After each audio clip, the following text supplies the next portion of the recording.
Isobel Waller-Bridge, a composer who has written music for Fleabag and Emma, and whose new project is the animated short The Boy, the Mole, the Fox, and the Horse, which comes to Apple TV Plus on Christmas Day. Isobel, it's based on this great book by Charlie Mackesy. How familiar were you with the story, I guess, before coming on board the project? Very, actually, because I was given the book by my brother at Christmas. I think it was 2019. I think it was the year it came out. And I remember being given it, opening it up, and then sort of starting to very slowly just sort of open it and leaf through it. And I remember just sort of retreating into a quiet corner so that I could absorb the whole thing, because it was so beautiful and so gentle and kind of profound in the illustrations, but also the sort of small amounts of words that are used through it. And yeah, I thought it was absolutely beautiful. And so it was it was really wonderful. I mean, it's really wonderful that I'm here talking about it from a music point of view, because I totally fell in love with it when I first read it. So you mentioned that, and obviously I think the book, so people really warmed to the book and the illustrations. I think Charlie had put them on his Instagram first, and the book is so great. And obviously I think it took even larger meaning during the pandemic because of what it's saying about like humanity and like empathy and all these different things. And I guess so when you're asked to write the music, how do you try to like synthesize the message of the book into the music, I guess? Well, what was really wonderful is that I got to know Charlie quite a bit before we actually started scoring. So I met him around the time that they were making the audiobook, and I wrote a tiny little piece of music for that. And then Charlie had said, would you like to come and do the score? And then we did a lot of talking, a lot of getting to know each other. And it's really Charlie's energy, I think, that kind of really sort of fed the score, as well as the actual material from the book. I mean, they're so closely related, as you can imagine. So it was just listening to Charlie, honestly, the way he speaks, the way he looks at the world, and then paying close attention to exactly why he made the book and why he felt it was an important thing to make the film. So the music, it really just was an extension of that energy, and everything down to the instrumentation and the choice of the piano, that felt really, really important. And that was a lot of those important choices came from Charlie as well, which felt like the right way in. He had very clear ideas, which was wonderful. And then once you have those conversations and the ideas, it's a lot of like, I mean, for you, is it like, what's the process like? It's a lot of trial and error, or do you kind of just are like, oh, like you just like snap up in the middle of the night and you're like, oh, that'll work, like that sound will work? Or it's kind of a bit of both.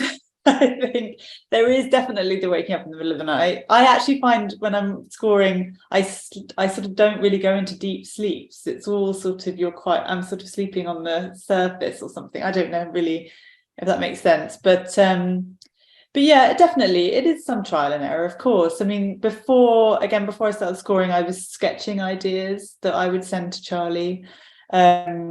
And we had a nice little collection of kind of thematic ideas that we knew were sort of really kind of getting into the world and into the sound of the piece as much as melodically as well. And then actually it was how we came up with the main themes that Charlie hummed a little tune into the phone and sent me a voice note.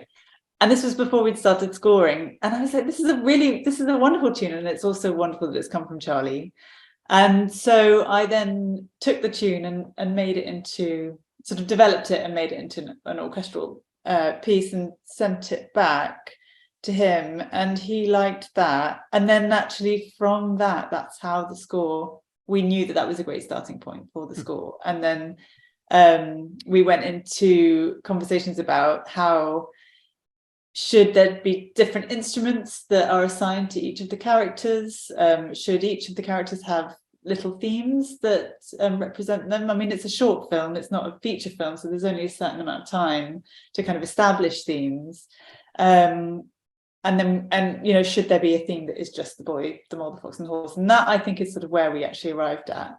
more, that there was a sort of overarching theme. But it really, honestly, it happened very, very organically. We had the scoring was quite sort of fast, but because we'd had about a year really of sort of talking and sharing beforehand, we'd done quite a lot of groundwork.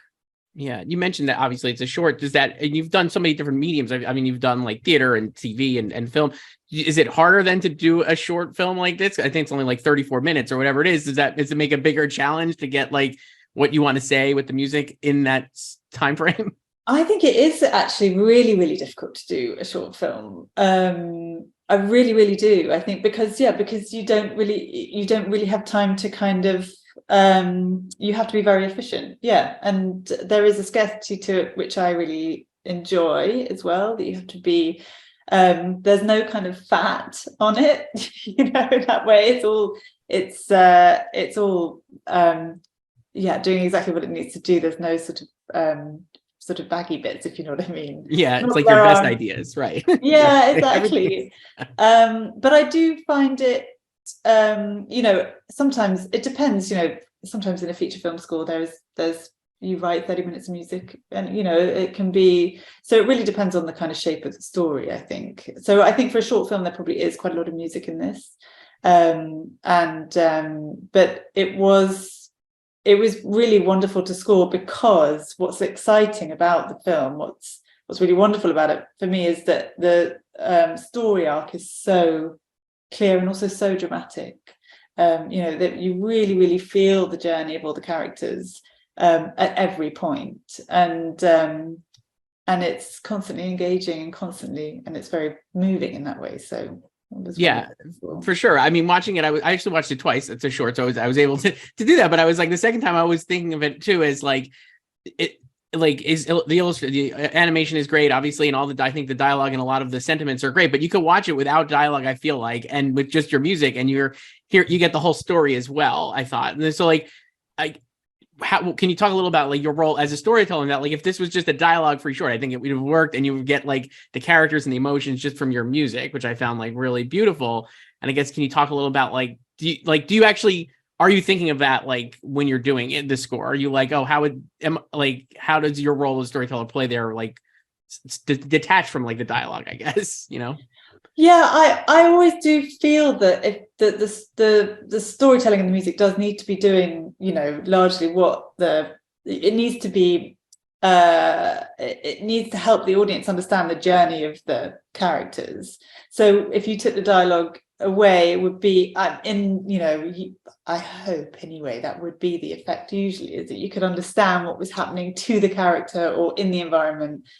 And I think actually what was so interesting about this is because usually when I start a film score, I sort of think about kind of a few key words that will help me be, just like a way in to sort of try, but really, really sort of just one sort of word, it can be kind of war or love or friendship or, these things that are sort of,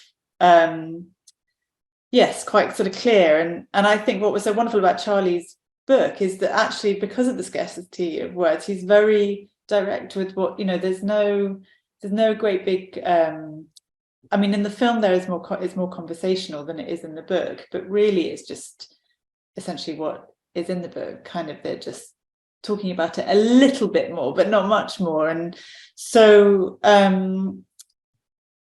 really, I think also it's about feeling for me when I start scoring. So it is about the journey of the characters and it is about story, but it tends to be about the feeling. And I think with this book and this film,